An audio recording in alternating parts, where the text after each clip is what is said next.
నమస్తే అండి అందరికీ. ఇప్పుడైతే మనం ఏపీ క్యాపిటల్ అమరావతిలోని స్టీల్ బ్రిడ్జ్ దగ్గర అయితే ఉన్నాము. యాక్చువల్‌గా ఈ యొక్క స్టీల్ బ్రిడ్జ్‌ని మనకు ప్రకాశం బ్యారేజ్ దాటంగానే విజయవాడ నుంచి అమరావతికి వెళ్ళడానికి ఈ యొక్క కనెక్టివిటీ కోసం అయితే ఈ యొక్క 128 మీటర్ల స్టీల్ బ్రిడ్జ్ అయితే నిర్మించడం జరుగుతుంది. ప్రస్తుతం ఈ యొక్క స్టీల్ బ్రిడ్జ్‌కి సంబంధించిన వర్క్స్ ఎంతవరకు వచ్చాయి ఏంటనేది వీడియోలో మీకు క్లియర్‌గా అప్డేట్ ఇస్తాను. ఎక్కడ స్కిప్ చేయకుండా లాస్ట్ వరకు అయితే చూడండి. ఎందుకంటే గత ఒక 10 డేస్ బ్యాక్ అయితే ఈ యొక్క స్టీల్ బ్రిడ్జ్ గురించి అయితే రకరకాల రూమర్స్ అయితే వైరల్ అయింది కదా. సో స్టీల్ గట్టర్లన్నీ ఊడిపోయినాయి, సైడ్ అయిపోయినాయి అని చెప్పేసి దాని గురించి కూడా వీడియో అప్డేట్ అయితే ఇవ్వడం జరిగింది. ఇప్పుడు ప్రస్తుతం ఈ యొక్క 10 డేస్ లో అసలు ఎలాంటి మార్పులు జరిగాయి ఏంటనేది కూడా క్లియర్ గా చూపిస్తాను. ఎక్కడ స్కిప్ చేయకుండా వీడియోని లాస్ట్ వరకు అయితే చూడండి. అలాగే వీడియో చూసే ముందు ఒక లైక్ చేసి స్టార్ట్ చేయండి. మీరు లైక్ చేయడం వల్ల యూట్యూబ్ అనేది ఇంకా కొంతమందికి అయితే సైజ్ చేయడం అయితే జరుగుతుంది. చూడొచ్చండి. ప్రస్తుతం ఈ యొక్క స్టీల్ బ్రిడ్జ్‌కి సంబంధించి ఒక లైన్ అంతా కూడా ఇదివరకే రీఇన్ఫోర్స్‌మెంట్ వర్క్స్ అవన్నీ కూడా కంప్లీట్ చేసుకొని, ఒక వైపేమో క్లియర్‌గా ఈ యొక్క కాంక్రీట్‌తో స్లాబ్ అయితే వేసేసారండి. మరో లైన్ కోసం ఏందంటే రీఇన్ఫోర్స్‌మెంట్ వర్క్సు, డక్ షీట్స్ అవన్నీ కూడా ఇన్‌స్టాల్ చేసుకొని అయితే రెడీగా ఉంచుకోనున్నారు. బట్ ఏందంటే జస్ట్ మిడిల్‌లో మనకి ఏదైతే స్టీల్ గట్టర్లు ఇన్‌స్టాల్ చేస్తారో అక్కడిదేందంటే జస్ట్ కొంచెం డౌన్ అయినట్టు అనిపించేసరికి అబ్జర్వేషన్‌లో ఉంచి సో, వాటిల్ని మిడిల్‌లో ఏవైతే ఈ యొక్క 4 లైన్ల గడ్డలు ఇన్‌స్టాల్ చేసుకున్నారో వాటిలనైతే రిమూవ్ చేసేసారనమాట క్లియర్‌గా. అప్పుడేందంటే రకరకాల రూమర్స్ అయితే రావడం జరిగింది కదా! గడ్డలనేటివి వంగిపోయినాయి, ఇరిగిపోయినాయి, సైడ్ అయిపోయినటివని. సో, అవేమి కాకుండా జస్ట్ ఏందంటే ఇంజినీరింగ్ అబ్జర్వేషన్‌లో ఉంచి వాటికి కొంచెం డౌన్ అయ్యేలాగుంటే వాటిలనైతే క్లియర్‌గా రిమూవ్ చేసి ఇప్పుడైతే మరలా ఇన్‌స్టాల్ అయితే చేస్తారు. చూడొచ్చు. ఇవన్నీ కూడా ఇటు సైడ్ ఉన్నటివన్నీ కూడా డెక్ షీట్స్ అలాగే రీఇన్ఫోర్స్‌మెంట్ వర్క్స్ కంప్లీట్ చేసుకున్న వర్క్స్ అండి.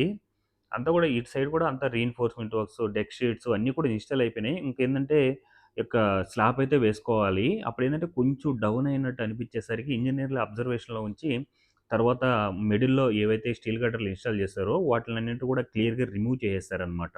ఇప్పుడు మరలా వాటిని రీఇన్‌స్టాల్ చేసుకొని ఇంక స్లాబ్ అయితే కంప్లీట్ చేసుకుంటారు.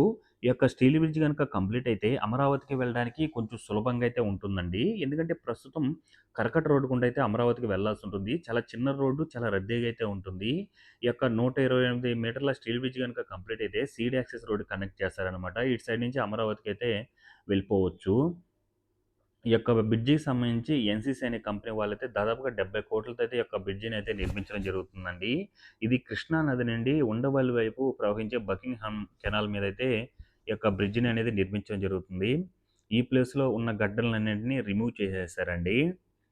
సో, రిమూవ్ చేసి ఇప్పుడు వాటిని సరి చేసుకొని యొక్క గడ్డలనైతే ఇన్‌స్టాల్ చేసుకుంటారనమాట. రీఇన్‌స్టాలు. చేసుకున్న తర్వాత ఇంకా ఏదైతే మిడిల్‌లో రీఇన్ఫోర్స్‌మెంట్ వర్క్స్, డెక్ షీట్స్ అవన్నీ కూడా చేసుకొని పైన స్లాబ్ అయితే పోస్తారు. చిన్న టెక్నికల్ ఎర్రర్ వల్ల ఈ యొక్క గడ్డలనేది రిమూవ్ చేయడం అయితే జరిగింది. మీరు ఎదురుగా చూస్తున్నారు చూడండి ఒక బిల్డింగ్ టైపు. అదేంటంటే కొండవీటి వాగు ఇరిగేషన్ ప్రాజెక్ట్ అండి. ఎదురుగా అమ్మవారి టెంపుల్, పక్కనే ప్రకాశం బ్యారేజ్. ఎగ్జాక్ట్‌గా ఈ యొక్క స్టీల్ బ్రిడ్జ్‌కి సంబంధించిన వర్క్స్ ఏంటంటే, ప్రకాశం బ్యారేజ్ నుంచి ఒక 200 మీటర్స్ ఫ్రంట్ రాంగానే ఈ యొక్క బ్రిడ్జికి సంబంధించిన వర్క్స్ అయితే జరుగుతున్నాయి. అలా స్ట్రెయిట్‌గా వెళ్తే మనకు ప్రకాశం బ్యారేజ్ దాటుకుంటూ యువతల వైపు వెళ్తే మనకు మంగళగిరి, ఉండవల్లి, మంగళగిరి వైపు అయితే వెళ్ళిపోవచ్చనమాట.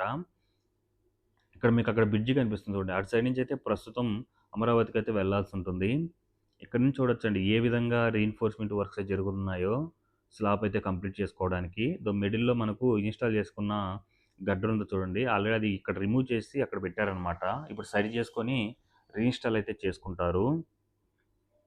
సో, ఒక సైడ్ అయితే స్లాబ్ అవన్నీ కూడా 100% కంప్లీట్ చేసైతే ఉంచుకోనున్నారనమాట. సైడ్స్ ఏందంటే రీఇన్ఫోర్స్‌మెంట్ వర్క్స్ అయితే జరుగున్నాయి. సైడ్స్ అంతా కూడా కాంక్రీట్ దిమ్మలాగా వస్తుంది కదా! వాటికి సంబంధించి కూడా కొంతవరకు షట్టర్స్ అయితే ఇన్‌స్టాల్ చేసుకోనున్నారు. ఈటికేందంటే మనకు గడ్డర్లనేటివి స్టీల్ గడ్డర్లనేవి ఇన్‌స్టాల్ చేస్తున్నారు కదా!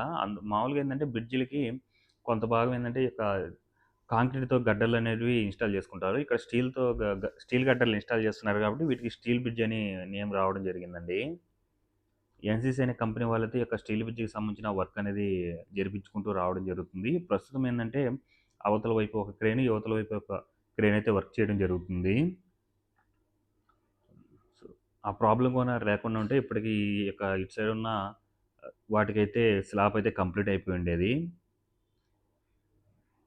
చూడొచ్చు ప్రస్తుతం ఈ యొక్క స్టీల్ బ్రిడ్జికి సంబంధించిన వర్క్ అనేది ఎలా ఉందో.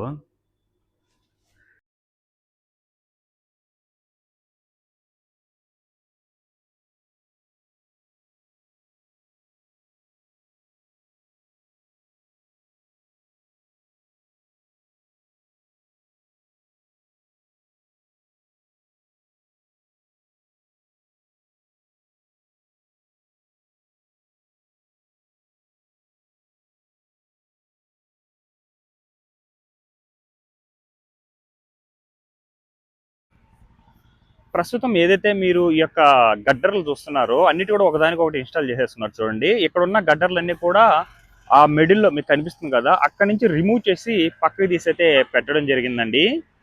సో, మీకు గత వీడియోలో అప్డేట్ ఇచ్చాననమాట. అసలు ఎందువల్ల ఈ గడ్డర్లు రిమూవ్ చేయాల్సొచ్చింది ఏంటనే దాని మీద అయితే. ఆ వీడియో చూడండి మీకు ఒక క్లారిటీ అయితే వస్తుంది. ప్రస్తుతం ఈ యొక్క స్టీల్ బ్రిడ్జ్ ఎలా ఉంది ఏంటనేది కూడా మనం ఈరోజైతే చూద్దాము. మనకేంటంటే ఈ యొక్క స్టీల్ బ్రిడ్జ్ అనేది మనకు 2+2 లైన్లతో అయితే ఉండడం జరుగుతుందండి. ఎన్‌సీసీ అనే కంపెనీ వాళ్ళైతే ఈ యొక్క స్టీల్ బ్రిడ్జ్‌కి సంబంధించిన నిర్మాణం అయితే చేస్తున్నారు.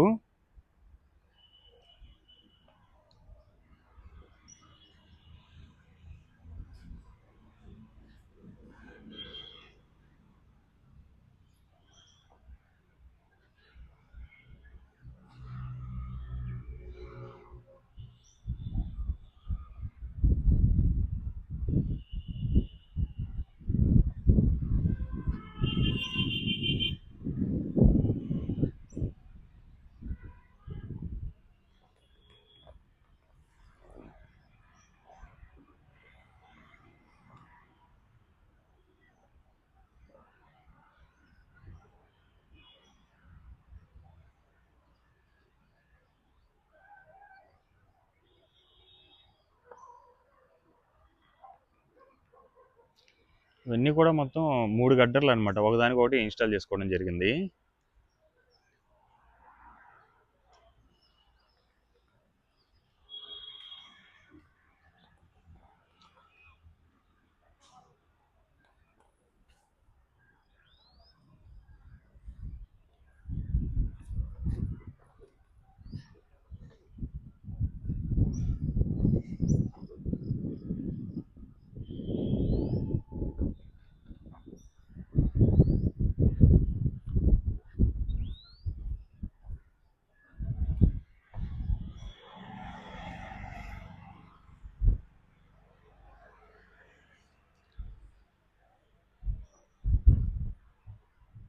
సో, ఇక్కడ ఒక 3 గడ్డలున్నాయి. అటు సైడ్ ఒక గడ్డలు చూడొచ్చు.